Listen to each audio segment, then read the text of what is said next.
Insert on your arm, say e. It tickles and wrinkles. It's moving up your arms. Insert on your arm, say e. You are welcome again to another episode of Black on White series. In this episode, we are looking at two important sounds, and they are t and e. In our previous lessons, we learned s and a. And even before that one, we learned about what phonics is all about. That's associating sounds to letters and then using them to read words and make meaning of them.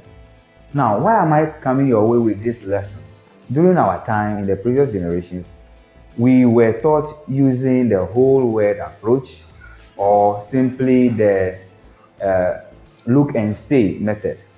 So it has been discovered that that's not the most effective way of teaching reading because it has its own shortfalls. So one of the most effective ways currently is the phonics approach. And there are so many phonics approaches: Jolly Phonics, Alpha Phonics, and so many more.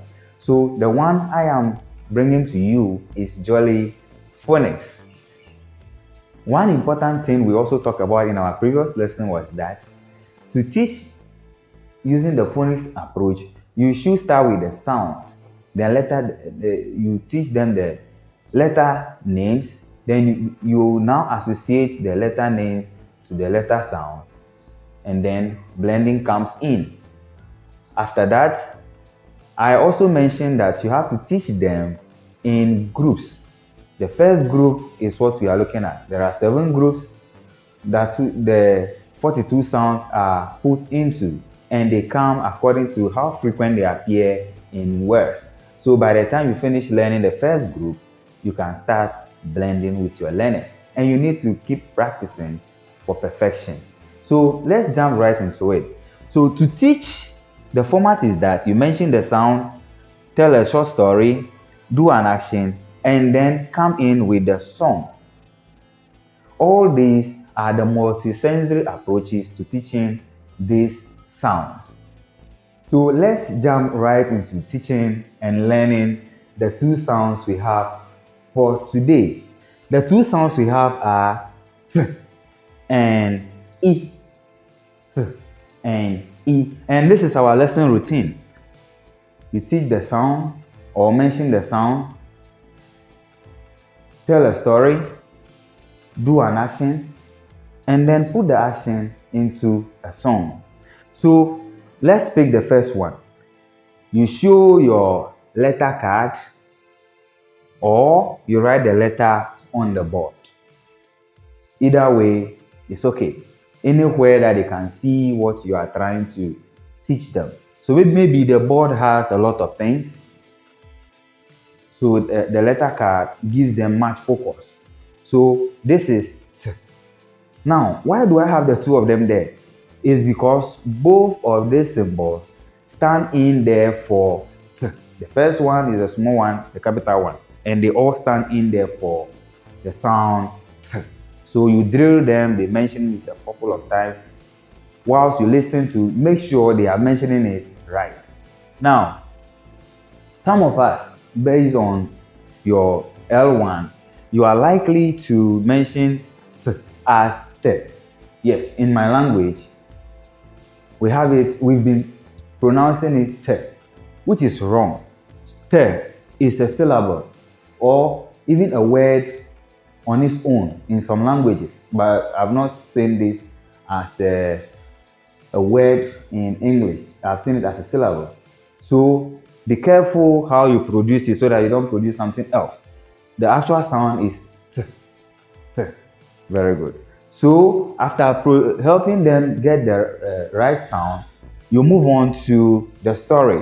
What is the story? You are in a room, there's a big clock on the wall and it is ticking.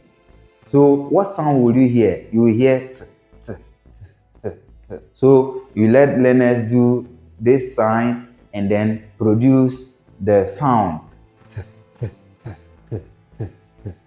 as if the arms of the clock are moving. Now you tell them, we are going to sing a song. And now the clock is on your wrist. You'll be singing the song and then be tracing the movement of the arms on the clock. So, I am a clock. I am a clock ticking on the wall. I am a clock. I am a clock ticking on the wall. So by singing this song, they connect the sound to something they already know. So that makes them to remember it very well. Then again, you come quickly to the second one, which is the E. So you do the same thing. You show your E to them. So the E also has the capital one as is, and then the small one. So you make sure you show them your E, and then you mention it, you drill them. They mention it a couple of times to the point where you are satisfied that they are mentioning the right sound. Once they get the sound right, you tell them the story. And what is the story? You are under a tree, and then all of a sudden, an insect is climbing up your arms. Then you suddenly turn around and then you see the insect climbing your arm. How will you feel? That's how you react. So that reaction sound, the reaction sound is in the place of this symbol. E.